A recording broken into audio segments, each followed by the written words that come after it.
Good morning.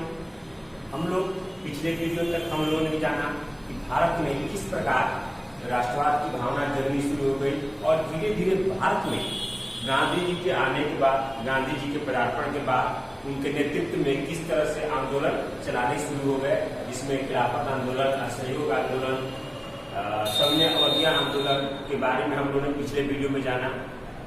किस तरह आंदोलनों को एक प्रोग्राम के तहत, एक योजना के तहत आंदोलनों को शुरू किया जाने लगा।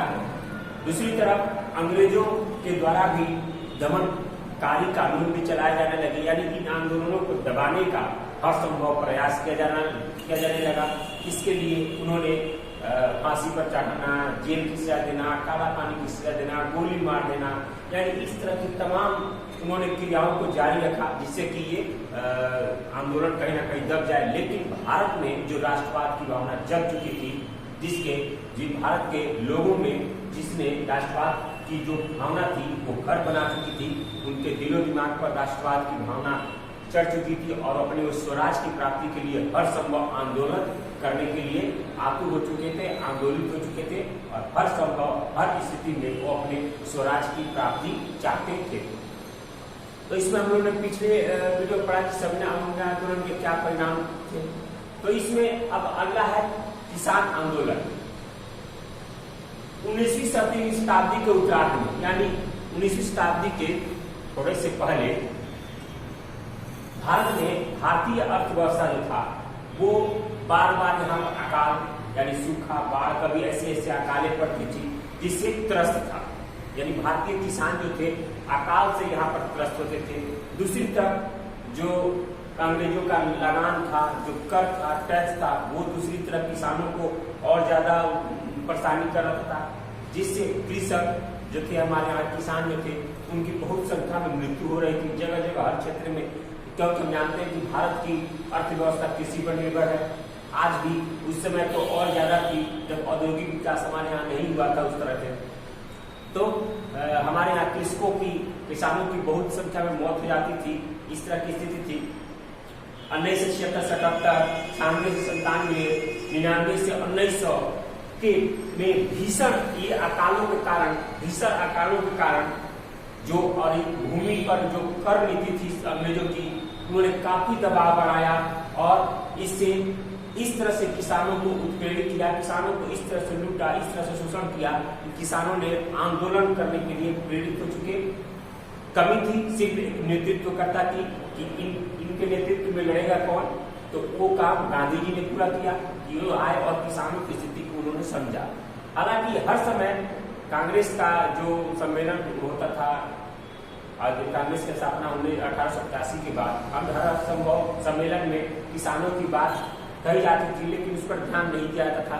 लेकिन गांधी जी जब आए तो गांधी जी के नेतृत्व में इस बात को समझा गया और ये आंदोलन शुरू किया गया। उसके बाद अंग्रेज जो थे उन्होंने भू राजस्व नीतियों में परिवर्तन और विभिन्न टीनेंसी एक्ट पारित कर, यानी हर संभव एक कानून बनाकर किसानों का शोषण किया करते थे। लेकिन भारतीय राजनीति में जब गांधी जी का पदार्पण हुआ, गांधी जी आए, तो उनके आने के साथ ही किसानों की नेतृत्व करता एक मिल गया और उनके नेतृत्व में जगह जगह किसानों के आंदोलन शुरू हो गए। जिसमें पहला है आपको चंपारण आंदोलन 1917, चंपारण आंदोलन जिसे हम सत्याग्रह आंदोलन भी कहते हैं, चंपारण सत्याग्रह आंदोलन भी कहते हैं। ये सारे एक ही चीज है जो 1917 में हुआ था। बंगाल तथा बिहार जो था उस समय एक ही था। तो बंगाल और बिहार, इसमें किसानों की स्थिति बहुत ही दयनीय थी, क्योंकि यहाँ पर सारे लोग कृषि पर निर्भर थे। तो यहाँ किसानों की स्थिति टैक्स से, अकाल से, आपदा से बहुत ही स्थिति खराब थी यहाँ की। विशेषकर बिहार में नीलहों की खेती के लिए, यानी पश्चिम चंपारण में नील जो उगाते थे, जो नील की खेती करते थे हमारे किसान, उनकी स्थिति और भी भयानक थी। क्यों? क्योंकि अंग्रेजों द्वारा उनमें 3 कठिया व्यवस्था की गई थी। क्या? उनमें 3 कठिया व्यवस्था की गई थी। 3 कठिया व्यवस्था की गई थी। ये क्या होता है? इसका मतलब होता है 3/2 20 यानी अगर 20 कट्ठा का आपका जमीन है 1 बीघा, तो उसमें कम से कम आपको 3 कट्ठा जमीन पर नील की खेती करनी होती थी। इसी को बोलते हैं 3 कट्ठिया व्यवस्था। यानी 20 कट्ठा में हर हाल में आपको 3 कट्ठा में नील की खेती करनी होती थी। लेकिन नील की खेती में दिक्कत क्या थी, परेशानी क्या थी? क्योंकि नील की खेती जहाँ होती थी वो सबसे उपजाऊ मिट्टी होती थी, उस क्षेत्र की सबसे उपजाऊ मिट्टी होती थी। और एक बार जब नील की खेती जिस जमीन पर कर दी जाती थी, उस जमीन की उर्वरा शक्ति समाप्त हो जाती थी। तो उर्वरा शक्ति समाप्त हो जाती थी तो उस पर फिर दोबारा कोई और फसल नहीं हो पाता था। तो ये समस्या थी किसानों की। धीरे धीरे उनका सारा खेत खत्म हो जाता था। आज 3 कट्ठा पर लगाए हम नील की खेती, 3 कट्ठा वो उर्वरा शक्ति खत्म हो गई तो 17 कट्ठा बचा, फिर उसमें 3 कट्ठा में लगाया। तो धीरे धीरे पता चलता था कि 20 का 20 कट्ठा आपको जमीन चला गया नील की खेती में, वहां पर अब कुछ उपज नहीं हो रहा है, उसकी उर्वरा शक्ति समाप्त हो गई है। और उस समय इतना तो विकास नहीं कर पाए थे, खाद बीज का उपयोग करके हम उसकी उर्वरा शक्ति को वापस लाए। तो इस तरह की व्यवस्था की गई थी। बगान मालिकों, जो बगान मालिक थे जो नील की खेती कर उनको अपनी उपज का एक हिस्सा देना पड़ता था अंग्रेजों को, या जो वहां महाजन थे, सेठ साहूकार थे, उनको। उसी समय जो जर्मनी के वैज्ञानिक थे उन्होंने कृत्रिम नीले रंग का उन्होंने आविष्कार कर दिया था। और वहां पर कृत्रिम जो नीले रंग है, इसमें जो नील के बराबरी थी, उसका उन्होंने उपयोग करना शुरू कर दिया था। तो इससे पूरे विश्व बाजार में नील की जो थी खपत वो घट गई थी। यानी नील की जो उपज थी, नील की जो मांग थी वो कम हो गई थी।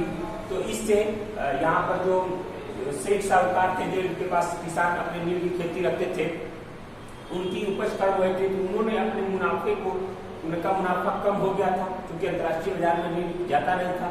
तो उन्होंने अपने मुनाफे को बढ़ाने के लिए किसानों पर लादना शुरू किया, कर और टैक्स ला दिया। उन्होंने कहा कि किसान अपना एक हिस्सा, मजबूत हिस्सा हमको देंगे तो उनको नील की खेती करने से बाध्य नहीं किया जाती, गठिया व्यवस्था नहीं लादी जाएगी।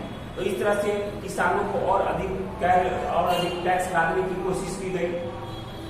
इस तरह उन्होंने लगान में अत्यधिक वृद्धि कर दी, लगान और अत्यधिक। इसी समय 1916 ईस्वी में कांग्रेस के लखनऊ में अधिवेशन हो रहा था।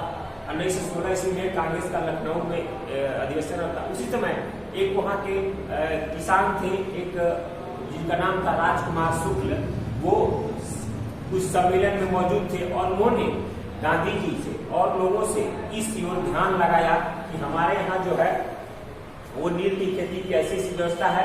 तो उन्होंने सबका ध्यान इस तरफ आकृष्ट किया, सबका ध्यान इस तरफ खींचा और उन्होंने महात्मा गांधी को अपने यहाँ आने का न्योता दिया, अपने यहाँ आने के लिए बोला।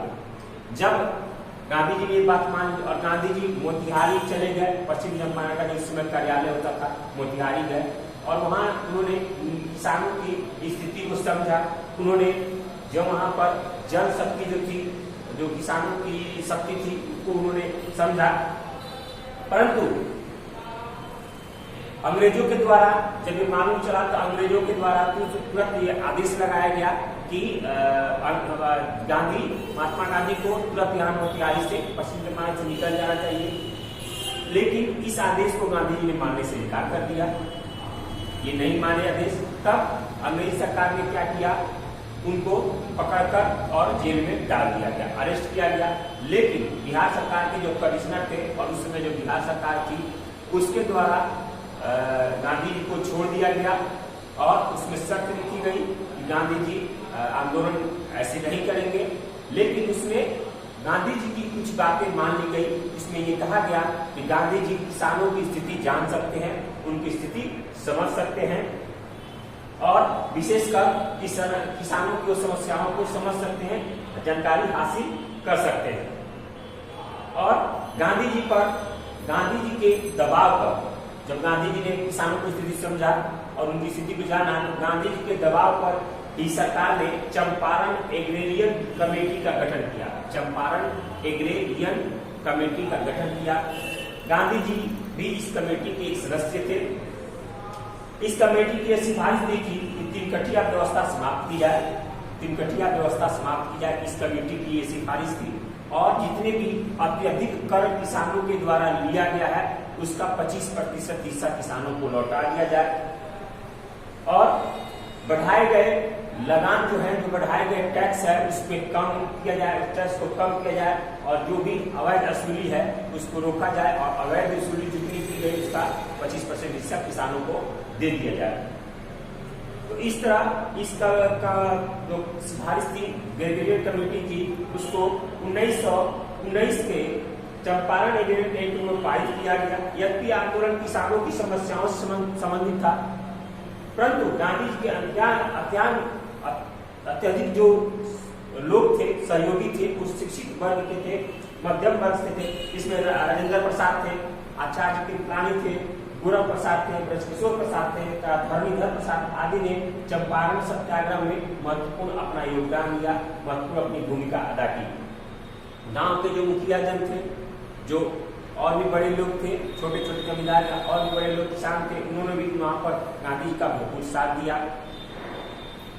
क्योंकि गांधी जी ने इस आंदोलन को अपने सिद्धांतों सत्य और अहिंसा की तरह आधार बनाया था, सत्य और अहिंसा की तरह लड़ा था। वो अपना सिद्धांत था सत्य अहिंसा और उसी आधार पर आंदोलन किया गया था।